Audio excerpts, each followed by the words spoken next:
बारिश वाला मौसम समझो बनया पिया वा। अज बनाने लगे जी मूलियां दे पराठे।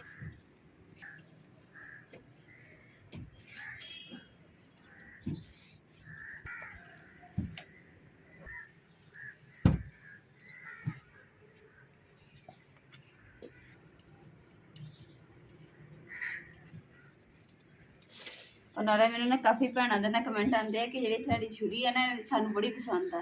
ये जी छुरी सी ना असल जी बर्तन की दुकान है ना उत्थे मैं 200 रुपए की सेल के ली सी। तो है भी बड़ी तिखी तो मजबूत छुरी है।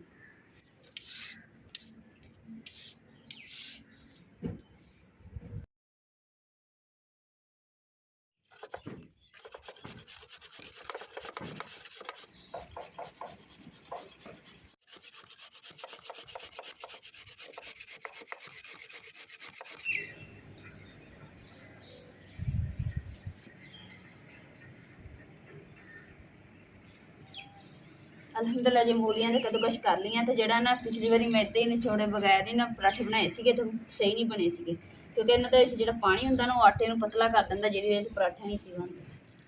मैं क्या ऐतकी मूलियां निचोड़ के पानी इन्हां दा कढ़ के ना तो फिर जो ना मसाले वगैरह मिक्स करांगे ताकि रोटियां सोहणियां पकन।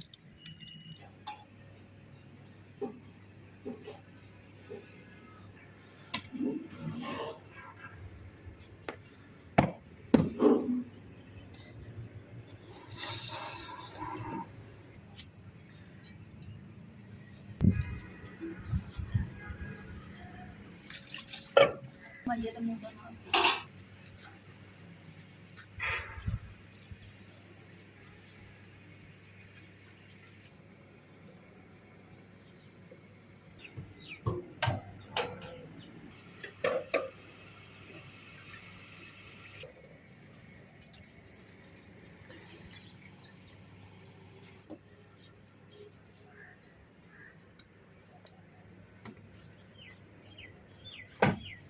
तो मैं बाल दी। मैं जिन तक लकड़ियां अग लगन दी ना उन तक मसाले जोड़े ना मूलियां दे विच पा देनी ताकि मिक्स हो जाएंगे तो रोटी जी सोहनी पकनी।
लो जी माशाल्लाह ये कितना मजेदार पराठा बनया। कहते मुँह च पानी आया कमेंट करके जरूर दसना।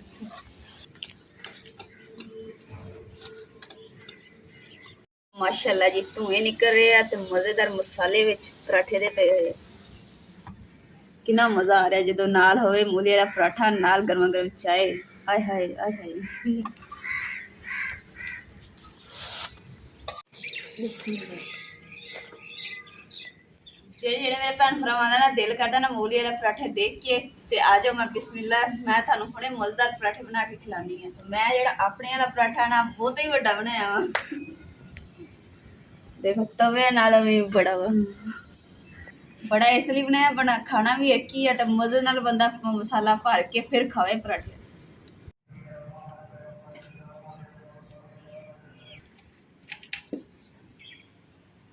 ਅਲਹਮਦੁਲਿਲਾ ਜੀ ਪਰਾਠੇ ਬਣ ਗਏ ਤੇ ਹੁਣ ਚਾय ਬਣਾਉਣੀ ਹੈ।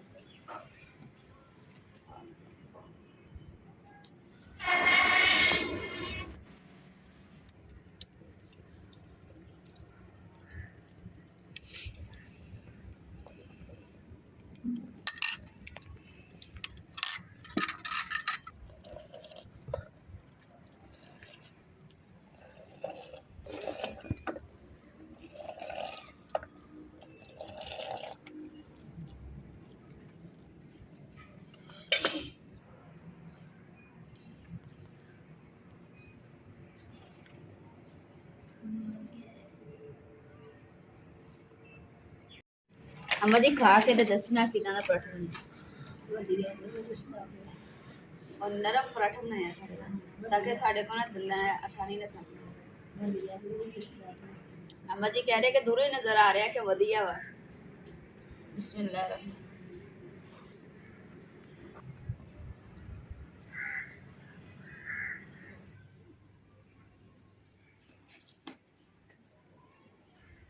अल्हम्दुलिल्लाह जी नाश्ता ते कर लिया नाल ना माशाल्लाह जी धुप्प भी बड़ी मज़ेदार निकली कड़ाकेदार ते हुण जेह्ड़े ना चटाई बिछाने और सब्जी कट्टनी शुरू करनी।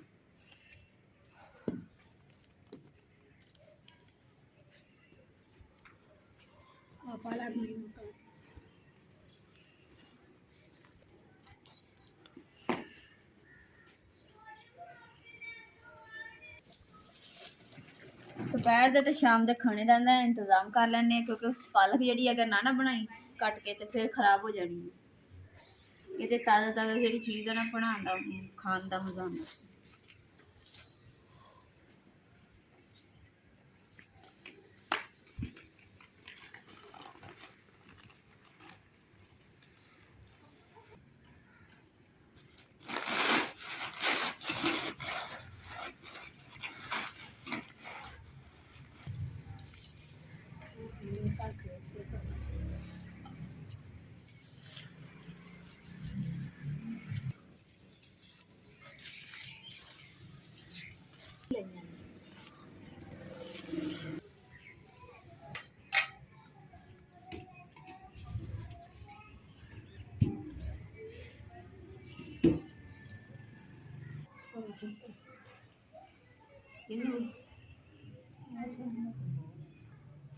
अल्हम्दुलिल्लाह जी पालक भी कट लिया अदरक लहसुन भी छिल लिया ते दूसरा प्याज भी जेह्ड़े ना कट के रख लिया ते हुण ना दूसरा पालक भी जेह्ड़ी कट्टी गई इनू धो के ते फिर जेह्ड़ा ना हांडी बनाना स्टार्ट करनी।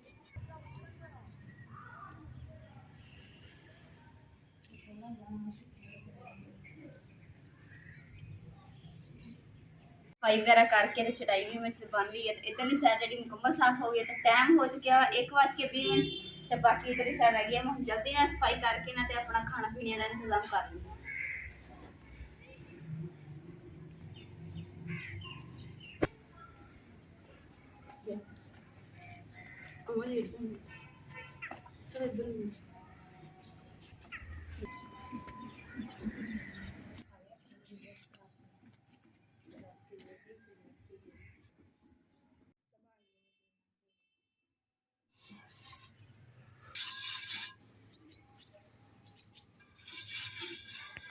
ਜਿਹੜੀ ਆ ਰੌਣਕ ਆ ਨਾ ਇਹਨੇ ਤੇ ਮੈਨੂੰ ਇੰਨਾ ਜ਼ਲੀਲ ਕੀਤਾ ਨਾ ਤੁਹਾਡੇ ਸਾਹਮਣੇ ਮੈਂ ਜਦੋਂ ਸਫਾਈ ਕੀਤੀ ਨਾ ਸਾਰਾ ਇਕੱਠਾ ਕਰਕੇ ਨਾ ਮਿੱਟੀ ਵਿਹੜੇ ਦੇ ਵਿੱਚ ਜਿਹੜੀ ਮੈਂ ਸਾਰੀ ਇਕੱਠੀ ਕਰਦੀ ਮੈਂ ਕਿਹਾ ਨਾ ਹੁਣ ਚੁੱਕਦੀ ਆ ਜਿੰਨੀ ਦਿਨ ਮੈਂ ਚੁੱਲ੍ਹੇ ਦੀ ਸਵਾਹ ਕੱਢਣ ਗਈ ਆ ਉਨੀ ਦੇਰ ਦੇ ਵਿੱਚ ਉਹਨੇ ਸਾਰੇ ਖਲਾਰਾ ਪਾਤਾ। ਮੈਂ ਫਿਰ ਇੰਨਾ ਗੁੱਸਾ ਚੜਿਆ ਮੈਂ ਉਹਨੂੰ ਫੜਨ ਦੀ ਕੋਸ਼ਿਸ਼ ਕੀਤੀ ਇਹਨੇ ਮੇਰਾ ਪੂਰੇ ਵਿਹੜੇ ਦੇ ਵਿੱਚ ਨਾ ਦੂਸਰਾ ਇੰਨੇ ਚੱਕਰ ਦਵਾਏ ਮੇਰੇ।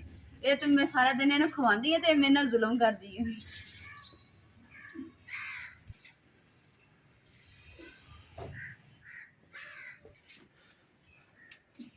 अल्हम्दुलिल्लाह जी अग तो मैं बाल ली सी हुण फिर बुझ गई हुण दोबारा फिर बालनी पैनी है।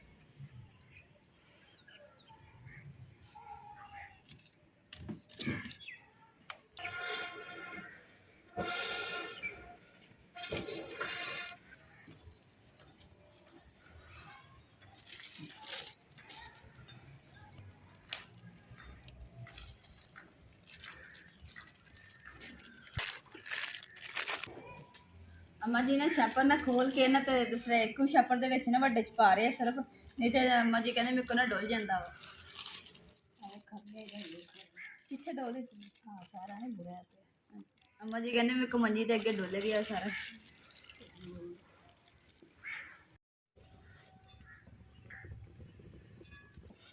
पता तो चल ही गया कि सरसों के तेल के ना अज मैं बना रही हाँ आलू पालक। तो बहुत मजेदार बनती थी। जो तो सरसों का तेल खत्म हो गया फिर अपना जोड़ा डालटा घी ते आ जाएंगे।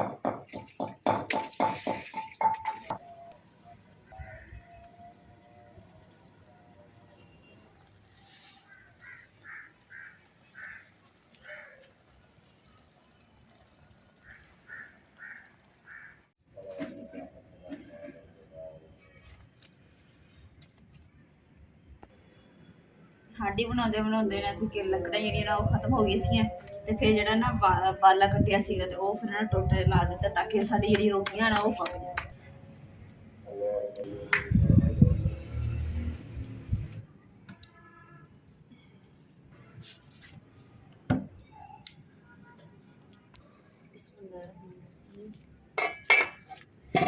माशाल्लाह जी एक ते सालन बन गया मजेदार ते दूसरा बांस बालिया सी ना ते मोटे मोटे कोले आ ते कढ़ाई च पा के ना ते कमरे च लेके जाने ताकि कमरा जेड़ा ना निक्का हो जाए ते फिर ठंड नहीं लगे।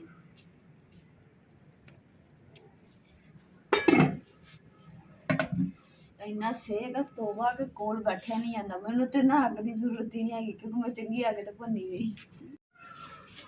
चलो जी हम ना कोले जेडे ना ये कढ़ाई च पा देने ताकि अंदर लै जाइए।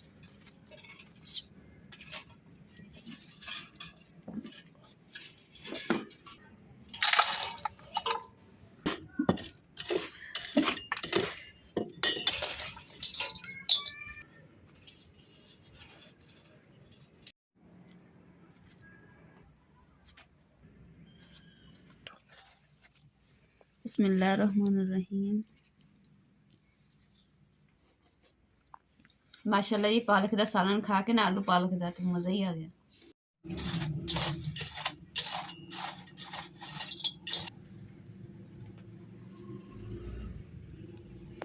अल्हम्दुलिल्लाह जी खाना तो खा लिया रात का ते नाल जड़ा सेक लिए पैर वगैरह हाथ पैर ते फिर जड़ा ना कोले चुक के ना ते बाहर रख दिए क्योंकि फिर इन्हां दा खतरा रहिंदा वा क्योंकि बिस्तरे हैगे इसलिए मैं ना चादर जी फोल्ड कर दी है ताकि ना इनू अग न लग जाए सेक इहदा सेक ही इन्ना बहुत कमरा निग्गा हो गया। ते अज दे व्लॉग दा मैं इत्थे ही एंड करूंगी। उम्मीद करदी मेरे भैन भाइयों ने साडा अज दा व्लॉग पसंद आएगा। साडे चैनल लाइक करो शेयर करो सब्सक्राइब करो और अपनी फैमिली जरूर शेयर करो। अल्लाह पाक तुहानू खुश रखे आबाद रखे अपना और अपनी फैमिली का बहुत ज्यादा ख्याल रखियो। अल्लाह हाफिज़। हुण मैं क्या चलो अग थोड़े कोले सेक आहा